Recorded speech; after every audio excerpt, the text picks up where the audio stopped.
अच्छा जी, ये है हमारे पास एक स्टूडेंट ने असाइनमेंट ये वाली सेंड की है। इसको अब हम देख लेते हैं। इसमें फर्स्ट ऑफ ऑल देखें, आपने जो है डियर सेलर परफॉर्मेंस टीम, ये तो ठीक लिखा हुआ है। इसके बाद हमारा जो, मैं पहले आपको असाइनमेंट के बैकग्राउंड दोबारा से रिवाइज करवा देती हूँ कि हमने क्या चीज लाइक आपको इंडोर्स की थी मैंने, कि आपने उसके मुताबिक जो है वो असाइनमेंट अपनी क्रिएट करनी है। हमने कहा था कि एक हमारे पास अकाउंट है जो सस्पेंड हुआ है, जिसकी रीजन ये है कि उसका ओडीआर अफेक्टेड था। और ओडीआर में 3 फैक्टर्स होते हैं, as we have discussed earlier, कि उसमें A to Z क्लेम होता है, नेगेटिव फीडबैक और चार्ज बैक होता है क्रेडिट कार्ड का। ठीक है, उसकी हमें जो लिमिट होती है वो 1% गिवन होती है। ठीक है, अब इसमें देखें, सबसे इम्पोर्टेंट चीज ये होती है कि जब हम कोई भी डॉक्यूमेंट ऑफिशियली सबमिट करवाते हैं तो उसमें आप उसको समझो कि ग्रामेटिकल एरर नहीं होनी चाहिए उसमें। उसमें उसके साथ साथ जो टाइपिंग के दौरान हम लोग डिफरेंट मिस्टेक्स करते हैं वो नहीं होनी चाहिए। अब जैसे अब आप यहाँ पर देख रहे हो कि I take full responsibility of this issue, आगे फुल स्टॉप है और फिर एंड से स्टार्ट हो रहा है। तो लाइक इस तरह की हमने लाइक अपील में इस तरह की मिस्टेक्स नहीं करनी। उसकी रीजन ये है कि जब हम इस तरह की मिस्टेक्स करते हैं तो उस पर्सन को पता चल जाता है कि ये जो अपील है ये किसी प्रोफेशनल बंदे ने नहीं की। ठीक है, यानी कि जो अकाउंट की कम्युनिकेशन है वो उतनी सीरियस, या फिर उसमें मिसकम्युनिकेशन भी हो सकती है। जब हमारी बहुत सारे इश्यूज इस तरह से सही तरह से कम्युनिकेट ना हो तब भी इश्यूज आते हैं। सो आपने ग्रामेटिकल एरर और बाकी सारी चीजों पर भी फोकस करना है। सो ये चीजें बहुत ज्यादा इंपॉर्टेंट हैं। और इसके अलावा आपने क्योंकि मैंने आपको ऑर्डर नंबर बताया था, आपने वो ऑर्डर में बताना था कि हमारे पास कौन सा ऑर्डर था जिसकी वजह से प्रॉब्लम क्रिएट हुई है। और अब आप देखिए, रूट काज में आपने लेट डिलीवरी को लिखा है। हालांकि हमने ये बात डिस्कस की ही नहीं थी कि हमारी जो है वो लेट डिलीवरी है किसी भी प्रोडक्ट की। हमने जो इशू कम्युनिकेट करना होता है उसको डायरेक्ट कम्युनिकेशन होनी चाहिए। उसमें हम अदर इश्यूज को खुद से हाईलाइट नहीं करते। जैसे अब यहाँ पर लेट डिलीवरी ऑफ प्रोडक्ट्स लिखा हुआ है। इसमें हमें अगर ओडीआर अफेक्टेड है तो हमें ओडीआर से रेलिवेंट ही सारी बातें लिखनी है। ठीक है, उसकी रूट काज लिखनी है। उसके बाद unreliable tracking service due to which both customer and were unable to track their products. ठीक है, इसमें भी आप देखें ये वीटीआर के रिलेटेड आपने इशू लिखा है, रूट काज लिखा है, ये ओडीआर से रेलिवेंट नहीं है। ठीक है, तो आपने हमेशा जो भी आपका प्रॉब्लम होता है सिर्फ उसे ही कम्युनिकेट करना है। आप तो उन्हें खुद दावत दे रहे हो कि भाई आप हमारी दूसरी चीजों को भी चेक करो, तो आपने जो है वो मतलब कन्वीनियंट होकर बिल्कुल जो भी इशू है सिर्फ उसी इशू को कम्युनिकेट करना है और फर्दर नहीं जाना। ठीक है,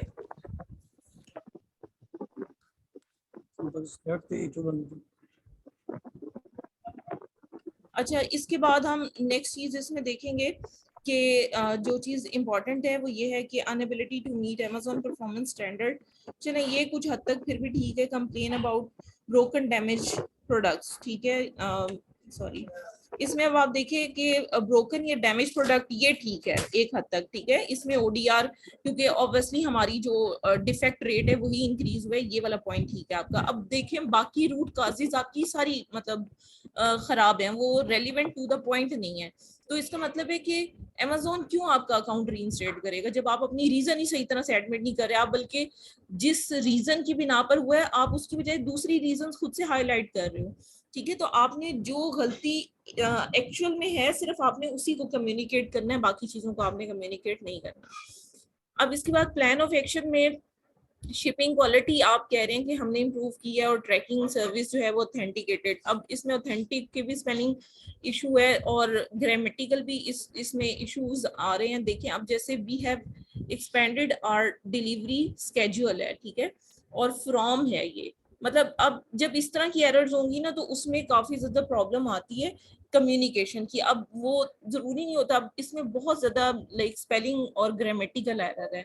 तो आपने कोशिश करनी है कि इन चीजों को ओवरकम करना है। ठीक है, और पॉइंट्स हमेशा रिलीवेंट टू द आपके मतलब पॉइंट ही रहना चाहिए। अब जैसे यहाँ पर लिखा हुआ है Sealing, the package will be sealed using H tape technique to ensure they do not open during transit. Good quality branded packaging tape will be used. अच्छा, अब आप देखो कि आप सारी चीजें शिपिंग से रेलिवेंट बता रहे हो। अब आपने देखा है, अगर फॉर एग्जांपल कि ये जो ओडीआर था हमारा, चार्ज बैक या नेगेटिव उसकी वजह से हुआ, तो हमने तो ड्रॉप शिपिंग की बात की थी, हमने मतलब हमने प्राइवेट लेबल और होलसेल की असाइनमेंट नहीं मैंने आपको दी थी, मैंने ड्रॉप शिपिंग से रिलेवेंट दी थी। तो शिपिंग लेबल की बात इसमें होनी नहीं चाहिए, क्योंकि हमारा लेबल से कोई ताल्लुक नहीं है, हमारा ऑर्डर डिफेक्ट से ताल्लुक है। कि हमारा मतलब फर्स्ट पॉइंट तो चलें काफी हद तक ठीक है कि सीलिंग वाला इशू, लेकिन शिपिंग लेबल आप गुड क्वालिटी के लोगे, इसका कोई वो नहीं बन रहा सीन यहाँ पर। उसके बाद देखिए आउटबाउंड लेबल्स आपने लिखा हुआ है, इसमें orientation and category label will be used whenever required. अब इसकी भी कोई जरूरत नहीं है यहाँ पर। आपने जो एक्चुअल यहाँ पर प्लान ऑफ एक्शन में आपने चीजें लिखनी थी ओडीआर से रिलेवेंट, कि हम जो है अपनी सर्विसेज को बेहतर करेंगे, हम प्रोडक्ट की क्वालिटी को वेयर हाउस में ही इंश्योर करेंगे। फिर उसके बाद आप वहीं पर कहो कि हम अपने वेयर हाउस में जो प्रोडक्ट्स की मतलब पैकेजिंग है उसको पहले से इंश्योर करेंगे बिफोर ट्रांजिट। तो इस तरह की चीजें आपने जो है वो यहाँ पर लिखनी थी। उसके बाद देखें, we do place the prepped item, ये प्रेप्ड है, ये पता नहीं क्या लिखा हुआ है, in the center of corrugated box we do fill the empty space with sufficient filter। अच्छा, lesser empty space inside the box। अच्छा, ये जो अब आपने दी हुई है ना, lesser space inside the box scratches and defect the product while shipping। अब आपने ये भी देखना कि क्या जो जिस प्रोडक्ट का इशू आया था, क्या वो प्रोडक्ट जो है वो वाकई इस तरह की थी कि उसको बॉक्स में डालने से स्क्रैच आ सकता है। अब फॉर एग्जांपल एक प्रोडक्ट है वो ऑलरेडी एक मतलब किसी भी तरह की पैकेजिंग में है, जो कि मतलब पैकेट टाइप पैकेजिंग है उसकी, अब उसको बॉक्स से कोई फर्क नहीं पड़ता, उस पर स्क्रैच नहीं आ सकते। जब आप ऐसे एक जेनेरिक सा वो लिख कर आप सेंड कर दोगे तो उसको पता चल जाएगा कि प्रोडक्ट में तो ये इशू था और प्रोडक्ट तो ऑलरेडी इस तरह की थी। तो आपने मतलब रियल में सारी चीजों को कम्युनिकेट करते हुए तब आपने प्लान ऑफ एक्शन लिखना होता है। ठीक है, अब इसके बाद हम इनकी वो देख लेते हैं फ्यूचर रेमेडीज जो भी इन्होंने लिखी हैं। अब इन्होंने लिखा है, I will do my level best to keep Amazon to meet Amazon performance target. अब आपने ये नहीं कहना उसको कि मैं अपने लेवल बेस्ट करूंगा, आपने बताना है कि आप क्या मतलब फ्यूचर प्लानिंग कर रहे हो जिसकी भी हाफ पर आप कहोगे कि हमारी अब जो प्रोडक्ट्स हैं उसमें कोई एरर नहीं आएगा।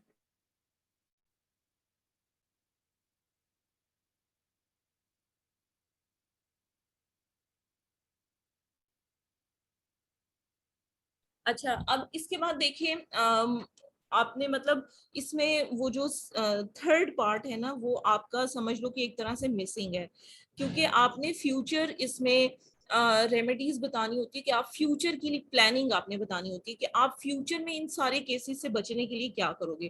प्लान ऑफ एक्शन का मतलब होता है कि फौरी तौर पे आपने क्या एक्शन लिया है। ठीक है, और जो फ्यूचर में प्लानिंग आप लिखकर सेंड करते हो वो ये होता है कि फर्दर क्वालिटी को इम्प्रूव करने के लिए, फर्दर सर्विसेज को इम्प्रूव करने के लिए आप क्या करोगे, तो वो पोर्शन भी आपका मिसिंग है।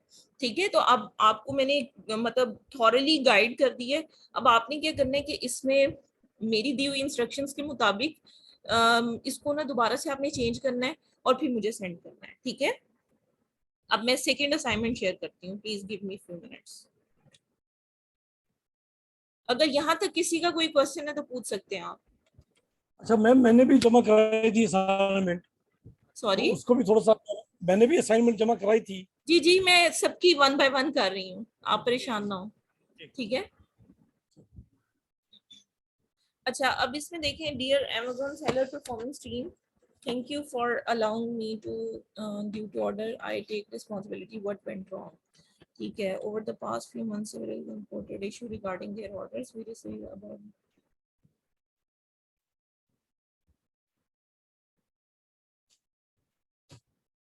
अच्छा, अब ए टू जी क्लेम किस वक्त आता है, जब हमारी प्रोडक्ट जो है वो मतलब समझ लो कि या तो डिलीवर हो जाती है और कस्टमर को नहीं मिलती। ठीक है, अब कस्टमर कहेगा कि प्रोडक्ट मुझे नहीं मिली। ठीक है, फिर उस केस में वो आपसे जो है वो रिफंड की रिक्वेस्ट करेगा। अगर आप रिफंड नहीं देते तो वो क्या करेगा, ए टू जी क्लेम भी करेगा और उसके साथ नेगेटिव फीडबैक भी देगा आपको। ठीक है, तो मतलब और दूसरी सिचुएशन हो सकती है कि वो चार्ज बैक करेगा आपसे, ठीक है। क्रेडिट कार्ड से अगर उसने पेमेंट की हुई है तो वो चार्ज बैक आपको उसमें अफेक्ट होगा, ठीक है।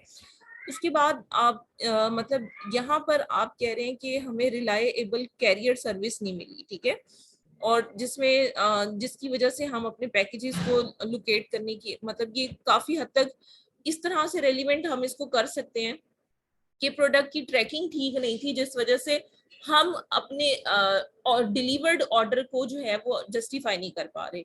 इस सेंस में ये वाला पॉइंट ठीक है, ठीक है। अच्छा, इसके बाद देखिए, all affected customer who let us know that they haven't received their order have been fully refunded, ठीक है। अच्छा, आप इसमें ना एक चीज ये ऐड कर सकते हो कि हमने ना अमेज़न को ऑथराइज किया हुआ है रिफंड देने के लिए, ठीक है। तो मतलब वो उसका एक प्लस पॉइंट हो जाता है, लेकिन आपने देख लेना है कि अमेज़न को ऑथराइजेशन मिली हुई है या नहीं।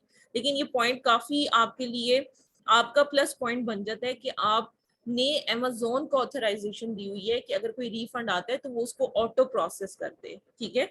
तो आपने इसमें एक पॉइंट और ऐड यहाँ पर कर लेना है।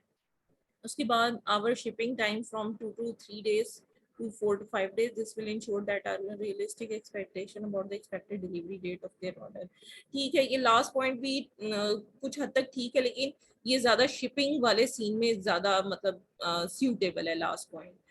अच्छा, अब आपके ये प्लान ऑफ एक्शन है, what we will do to prevent similar complain in the future, ठीक है। Using UPS because previously used UPSC was not reliable. This will prevent non-recipient complaints as well. We will track the fully, ठीक है। ये वाला point जो है वो काफी हद तक आपका जो है वो ठीक है कि आपने ट्रैकिंग चेंज कर दी है अपनी, आपने कैरियर सर्विस ही चेंज कर दी है, तो ये ठीक है ये वाला पॉइंट आपका। अब मैं नेक्स्ट एक मिनट देख लूँ तो आपको बताती हूँ।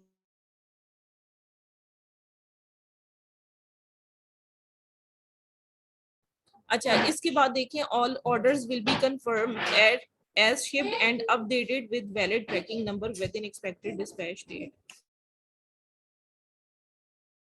अच्छा, ये ना जो आपका समझ लें कि प्लान ऑफ एक्शन है ना, ये ज्यादा मुझे ना उससे एलएसआर से रेलिवेंट लग रहा है, हमें ओडीआर से रेलिवेंट ये दोनों पॉइंट्स नहीं लग रहे प्लान ऑफ एक्शन के। आपने असल में ऑर्डर्स को जस्टिफाई करना है, यानी कि डिलीवरी एक हद तक उसका इशू हो सकती है, लेकिन उसमें आपने देखना है कि कस्टमर कह क्या रहा है। अगर तो वो लॉस्ट कह रहा है, या फिर वो कह रहा है कि प्रोडक्ट डिलीवर नहीं हुई, या फिर वो कह रहे हैं कि ट्रैकिंग कह रही है कि भाई प्रोडक्ट डिलीवर है लेकिन मुझे डिलीवर नहीं हुई, उस केस में आप ट्रैकिंग के इशू को रेज कर सकते हो। लेकिन एक ऐसा केस जिसमें प्रोडक्ट जो है वो समझ लो कि उसकी क्वालिटी के मुताबिक नहीं शिप हुई, या फिर आप समझ लो कि जो प्रोडक्ट है उसमें कोई डैमेज आया है जिसकी वजह से उसने रिफंड मांगे, तो उस केस में हम ये पॉइंट्स नहीं लिख सकते। उसमें हमें कस्टमर के फीडबैक को चेक करना है और उसके मुताबिक इसका प्लान ऑफ एक्शन जो है वो तैयार करना है, ठीक है। अब मैं आपको नेक्स्ट बताती हूँ।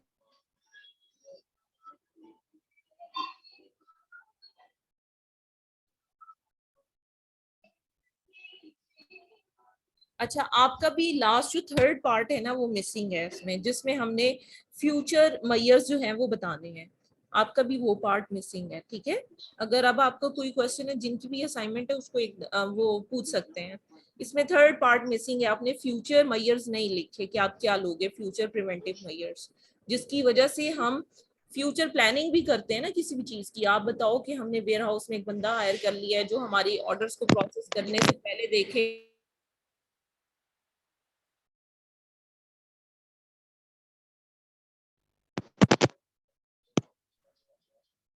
अच्छा मैम, ये लिखा हुआ है what we will do to prevent similar complaints in the future. Sorry, तो ये आपकी फ्यूचर जो आवाज हेड, स्लो है। मैंने कहा कि ये हेडिंग लिखा हुआ है what we will do to prevent similar complaints in the future. ठीक है, तो वो ये तो फ्यूचर आपने इसी मेजर। तरह से लिखा हुआ है, लेकिन इसमें देखे ना, आपने सिर्फ ये लिखा है कि व्हाट वेंट रॉन्ग, ये हमारे पास है रूट कॉज, ठीक है। और उसके बाद प्लान ऑफ एक्शन आता है, और फिर फ्यूचर मेयर्स आते हैं हमारे पास। तो ओके, इसमें एक पार्ट मिस है ना, ठीक है। यानी कि जो फ्यूचर प्रिवेंटिव मेजर्स जो है वो इसको और इलैबोरेट करना पड़ेगा। जी Is बिल्कुल। that right? तो हम फ्यूचर में इन सारी चीजों को ओवरकम करने के लिए क्या करेंगे, और प्लान ऑफ ठीक है। एक्शन का मतलब है कि जैसे ही हमें कंप्लेन आई तो हमने फौरी तौर पे क्या किया, वो प्लान ऑफ एक्शन होता है। और फ्यूचर में बचने के लिए हम क्या करेंगे, वो आपके प्रिवेंटिव मेजर्स होते हैं फ्यूचर के। ठीक है मैम। ठीक है, okay, thank you, thank you. चलें जी, मुझे बस 1 मिनट दीजिएगा, मैं नेक्स्ट शेयर करती हूँ आपके साथ।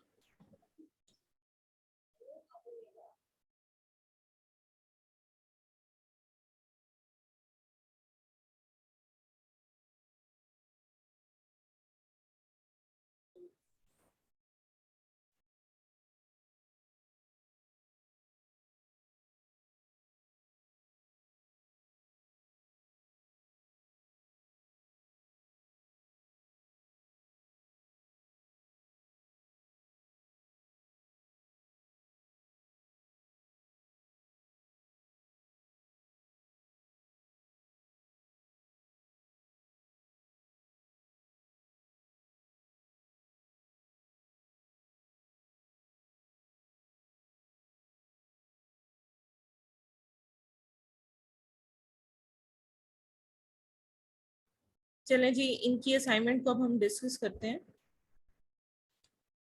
ये है इनकी। अब इसमें अकाउंट सस्पेंशन इनकी इन्होंने टेम्परेरी बेसिस पर लिखा हुआ है। अब आपने ये भी देखना है कि आपकी जो प्रोडक्ट है वो वाकई ही टेम्परेरी बेसिस पर समझो कि मतलब प्रोडक्ट कह रही हूँ, सॉरी, जो आपका अकाउंट है वो टेम्परेरी बेसिस पर सस्पेंड हुआ है या डीएक्टिवेट हुआ है, क्योंकि सस्पेंशन और डीएक्टिवेशन मतलब इसमें थोड़ा सा फर्क है। सस्पेंशन में ये होता है कि पहले आपको मैसेजेस आते हैं कि आपका अकाउंट की ये प्रॉब्लम आ रही है, आप इसको रिजॉल्व कर लें, फिर वो अकाउंट सस्पेंड होता है, ठीक है। और जो डीएक्टिवेशन होती है वो सडन होती है, उसमें कोई प्रायर आपको कोई इंटीमेशन नहीं दी जाती, ठीक है। ठीक है, अब ठीक है। इसमें देखें ऑर्डर नंबर, यहाँ पर ASIN नंबर होता है, ठीक है, ये आपने एक एक्स्ट्रा यहाँ पर डाला हुआ है। अच्छा, इसके बाद देखें अंडरस्टैंड Amazon टेक्स की परफॉर्मेंस में, ठीक है, ऊपर का पोर्शन ठीक है, रूट कॉज देख लेते हैं।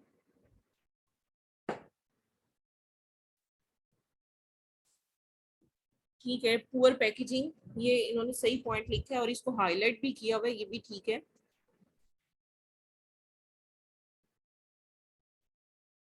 ठीक हो गया, ये भी पॉइंट ठीक है। प्लान ऑफ एक्शन में external packaging ratio will be appropriate, sealing appropriate होगी, गुड क्वालिटी ब्रांडेड पैकेजिंग है, और product completion I am taking following steps to. अच्छा, इसमें बस वही है कि छोटी छोटी माइनर आपकी मिस्टेक्स हैं, और इसमें प्लान ऑफ एक्शन में फर्दर आप ना थोड़ा सा वो अगर तो ट्रैकिंग पढ़ाएं, सॉरी, तो पॉइंट बढ़ा दें इसके, बुलेट्स पॉइंट। जी जी ठीक है। इसमें देखिए एक्सटर्नल पैकेजिंग जो है वो ठीक है, आपने उसका लिखा हुआ है कि उसकी जो इंश्योर करेंगे कि पैकेज जो है वो ओवर साइज ना हो। सीलिंग का आपने लिखा कि स्टेप हम यूज करेंगे, गुड क्वालिटी ब्रांडेड आप पैकेजिंग इस्तेमाल करेंगे, ये भी ठीक है पॉइंट। और यहाँ पर ऑर्डर डिफेक्ट आना था, इनसफिशिएंट पैकेजिंग, ठीक है। अच्छा, इसमें ना आप प्लान ऑफ एक्शन में फौरी तौर पे कुछ और पॉइंट्स भी लिख सकते थे। अगर देखें ऑर्डर जो डिफेक्ट रेट है उसमें नेगेटिव फीडबैक में अगर वो आपको कह देते हैं ना कि फॉर एग्जांपल कि जो प्रोडक्ट मुझे मिली है वो उसकी क्वालिटी ठीक नहीं है या इस तरह से, तो अगर प्रोडक्ट की क्वालिटी के बारे में कोई इशू हो ना तो वो हमारे अकाउंट से रिलेवेंट कुछ भी नहीं होता, उसमें वो नेगेटिव फीडबैक हमारे अकाउंट के लिए कंसीडर नहीं होता, हम उस नेगेटिव फीडबैक को रिमूव करवा लेते हैं, ठीक है। आपने जो कस्टमर है उसके मतलब समझ लो कि जो मैसेज है उसको क्लियरली आपने देखना है कि उसने क्या मैसेज किया है। आपका आइटम जो है वो खराब है, टूटा हुआ है, या उसमें पार्ट वो मैम मैंने अगले अगले अगले पेजेस पे अलग बनाया उनका तीनों का। अच्छा अच्छा, मैंने चलिए मैं तीनों आगे देख, पॉइंट्स जो है ना, आप जी ठीक है आगे है। ठीक है। जी, अच्छा, वो आपने मैंने फ्यूचर तीनों पॉइंट्स। प्रिवेंटिव्स में, जी। ठीक है, हाँ जी। आपने ये जबरदस्त पॉइंट लिखा है कि हमने सीसीटीवी कैमरास जो है वो इंस्टॉल कर लिए पैकेजिंग एरिया में, और हम उसे खुद मॉनिटर करेंगे, वॉच करेंगे, ये बहुत अच्छा पॉइंट है आपका। Secure packaging to avoid customer complaint, ठीक है। इसके अलावा ना आप इसमें एक ये भी कह सकते हो पॉइंट ना कि हमने एक स्पेशल पर्सन को हायर किया, अब बल्कि आपने लिखा हुआ है लिखा है जी जी। हाँ लिखा हुआ है आपने कि हमने एक्सपीरियंस। आप इसमें ना रूट कॉज में एक और चीज भी आप लिख सकते हो कि हमारा जो मतलब एम्प्लॉय था वो बहुत ज्यादा ट्रेंड नहीं था, ठीक है, जिसकी वजह से जी जी बल्कि आपने ये भी लिखा हुआ है, ठीक है। आपने जी तकरीबन तो आ मेन गया सारे जो हैं वो समझने कि आपने किए हैं फुलफिल, जी। ठीक है, आपका काफी हद तक बेहतर है, ठीक जी है। मैंने आगे भी देखे, तीनों को अलग अलग मैंने किया, मैंने 3 पॉइंट्स बनाया ना। एक ठीक तो है, वो आपने प्रोडक्ट डैमेज। एक मेरे ख्याल से आपने नेगेटिव फीडबैक का अलग बनाया है, A to Z क्लेम जी का जी अलग बनाया है। नहीं, डैमेज प्रोडक्ट का अलग बनाया है, प्रोडक्ट मिसिंग का अलग बनाया है, और पैकेजिंग का अलग बनाया है मैंने। ठीक है, ठीक है, ठीक है, जी ये हो गया डैमेज का।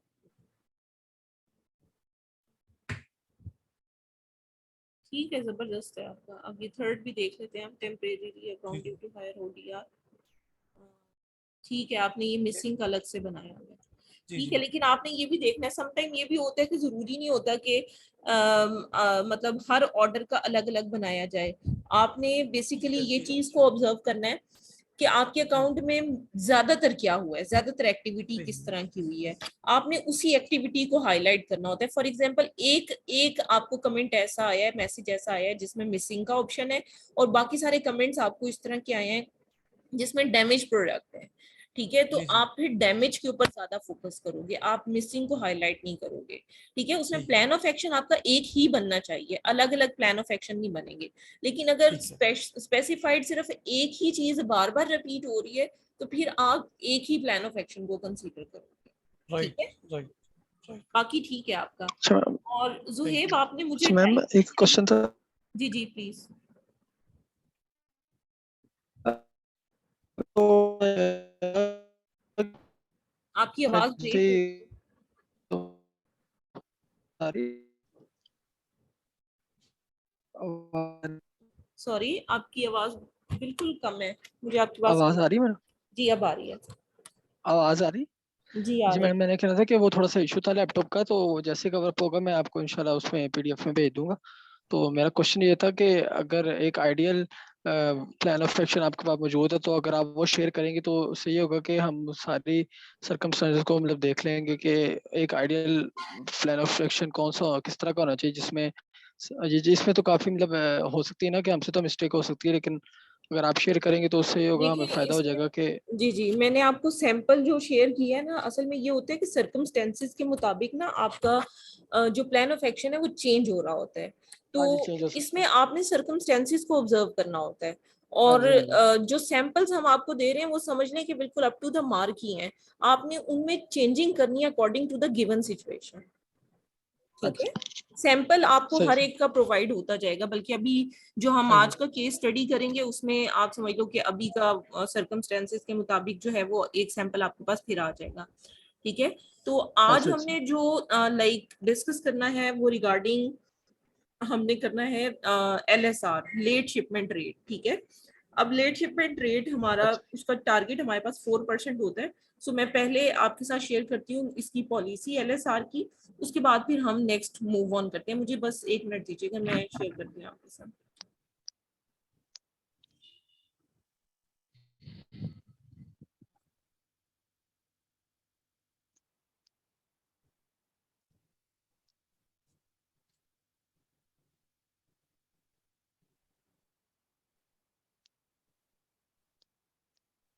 दो पे बिना खाना भी है आगे। हम मोटरसाइकिल तो टेबल है ना। चलें जी, सबसे पहले थोड़ा सा आपको आइडिया दे देती हूँ, फिर मैं अकाउंट पे जाती हूँ और वहां पे दिखाती हूँ कि लेट शिपमेंट कहाँ से देखनी होती है, और कितने पीरियड और टाइम पीरियड की होती है, कितने टोटल ऑर्डर्स उसमें होते हैं, और उसकी परसेंटेज कैसे फाइंड आउट की जाती है LSR की, वो मैं सारा कुछ आपको बताती हूँ, ठीक है। अब यहाँ पर देखिए कि लेट शिपमेंट रेट जो है वो ऑर्डर की शिप की कंफर्म मतलब कंफर्मेशन होती है, ठीक है। कि जो भी एक्सपेक्टेड शिपिंग डेट होती है उसमें हम देखते हैं कि कितने ऐसे ऑर्डर्स हैं जिसमें लेट शिपिंग आ रही है। फॉर एग्जांपल अगर प्रोडक्ट की जो मैक्सिमम लिमिट थी ऑर्डर डिलीवर करने की वो 14 थी और ऑर्डर डिलीवर हुआ 15 को या 16 को, ठीक है। तो टोटल परसेंटेज हम निकालते हैं, टोटल ऑर्डर्स की परसेंटेज होती है वो लाइक जितने भी ऑर्डर शिप हुए होते हैं, लेट शिप हुए होते हैं, divided by total number of orders होते हैं। लेकिन वो ऑर्डर्स कितने दिनों में हो सकते हैं, या तो 30 डेज के पीरियड में या फिर 10 डेज के पीरियड में, ठीक है। और LSR सिर्फ और सिर्फ FBM के केसेस में होता है, FBA के केसेस में LSR नहीं होता, काउंट ही नहीं होता, क्योंकि FBA के केस में अमेजोन खुद रिस्पॉन्सिबल होता है शिपमेंट का, तो उसमें अमेजोन बॉदर नहीं करता। सिर्फ इसका LSR फार्मूला क्या बनेगा LSR का? LSR का होगा कि total number of late orders divided by number of late orders. FB stands उसमें हम for डेज fulfilled by उसमें Amazon। डेज को जमा करेंगे। जी मैं अगर बताती 10 हूँ ऑर्डर आपको। हैं, मैं आपको बताती हूँ अगर 10 वलीद, जी FBA जी का मतलब है फुलफिल्ड बाय अमेजोन, यानी कि प्रोडक्ट हमने अमेजोन के वेयर हाउस में रखवाई हुई है, ठीक है। अच्छा मैं ये फॉर्मूला बता रही हूँ आपको LSR का। इसमें है कि late shipping orders divided by total number of orders multiply by 100, ठीक है। और ये ओवर 30 डेज के पीरियड में ज्यादातर कैलकुलेट होते हैं, ठीक है। विद इन मंथ, यानी कि विद इन मंथ कैलकुलेट होता है। Sorry, within month calculate होता है मतलब है। जी जी, within a month 30 days के पीरियड। तो उसमें वो डेज को जमा करते रहते हैं कि भाई 10 ऑर्डर हैं नहीं, आपके, 2 दिन लेट जी हुए जी हैं, तो बिल्कुल। ये 20 देखें दिन हो एक गए। महीने में फॉर एग्जांपल आपके ऑर्डर जो हैं वो 100 ऑर्डर शिप हुए हैं लेट से, ठीक है। उनमें से 4 ऑर्डर ऐसे जी। थे जो कि समझ लें कि आपके थे वो लेट शिप हुए, ठीक है। तो आप क्या करोगे, 4 डिवाइडेड बाय 100 मल्टीप्लाई बाय 100, जी तो 4%। इसका टारगेट भी 4% ही होता है कि 100 में से 4 ऑर्डर्स ऐसे हो सकते हैं जो लेट शिप हों, इससे ज्यादा नहीं आप लेट शिप कर सकते ऑर्डर, ठीक है। पॉलिसी यही है कि LSR आपका अंडर 4% होना चाहिए, यानी कि 4% से कम ही होना चाहिए, अबव नहीं होना चाहिए। अब LSR जो है अबव 4% अगर होगा तो उसमें अकाउंट डीएक्टिवेशन होगी आपकी। देखें क्लियरली उसकी पॉलिसी में लिखा हुआ है कि अगर LSR आपका 4% से इंक्रीज करता है तो उस केस में आपका अकाउंट सस्पेंड होगा, ठीक है। अब उसके बाद देखें, अगर आपका अकाउंट जो है वो सस्पेंड हो जाता है, ठीक है, क्योंकि वो LSR जो है वो उसकी मतलब उसको फुलफिल नहीं कर रहा, तो उसके बाद आपको एक पहले परफॉर्मेंस नोटिफिकेशन आता है, क्योंकि मैंने आपको बताया ना कि LSR के केस में सस्पेंशन होती है आपकी, ठीक है। तो अब उसमें क्या होगा कि परफॉर्मेंस नोटिफिकेशन आएगा सेलर सेंट्रल में, और फिर उस नोटिफिकेशन में आपको फर्दर स्टेप्स बताए होंगे कि आप अपने अकाउंट को रीइंस्टेट करवाने के लिए कैसा प्लान ऑफ एक्शन सबमिट करवा सकते हो, ठीक है।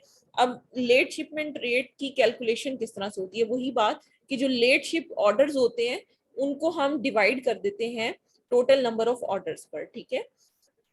ये हमारे पास जो है वो समझ लें कि LSR होता है। अब LSR से जो हेल्दी लेट शिपमेंट रेट होता है उसमें आप देखो कि शिप ऑर्डर्स ऑन और before the expected ship date. अब हेल्थ को LSR को मेंटेन करने के लिए आपको क्या करना चाहिए, आपको ऑर्डर्स जो हैं वो एक्सपेक्टेड डेट से पहले या उस पर शिप करने चाहिए। ऑर्डर्स जितनी जल्दी कंफर्म हो जाए, उनकी पैकेजिंग जितनी जल्दी, पैकेजेस को जितनी जल्दी कैरियर सर्विस को दे दिया जाए उतना अच्छा है। और हमेशा आप लेट शिपमेंट के स्कोर को मॉनिटर करते रहो, ये चीजें इंपॉर्टेंट है, ठीक है। अच्छा ये चीज हो गई। अब आपको मैं अकाउंट पे लेकर जाती हूँ एंड आपको मैं बताती हूँ कि हम किस तरह से अकाउंट में LSR को देखेंगे, और अगर लेट शिपिंग आ रही है तो फिर हम क्या स्ट्रेटजी यूज करेंगे जिससे हमें लेट शिपमेंट से बचा जा सकता है। मैम, तो इसमें ट्रैकिंग नंबर भी बताएंगे कि किस तरह एंटर होगा? जी जी वो ट्रैकिंग तो मैं नंबर। बताऊंगी। VTR की बात कर रहे हैं, जी जी जी वैलिड ट्रैकिंग की बात कर रहे हैं। जी, इसमें ट्रैकिंग नंबर डालना पड़ता है लेट शिपमेंट रोकने के लिए। अच्छा चलें वो भी बता दूंगी, वैसे वो तो ड्रॉप शिपिंग का पार्ट है, इसका जी, पार्ट नहीं है, लेकिन चले मैं बता दूंगी आपको, ठीक है। चलो। अब मुझे बस 1 मिनट दीजिएगा, मैं सेलर अकाउंट ओपन करूं और फिर हम कंटिन्यू करते हैं।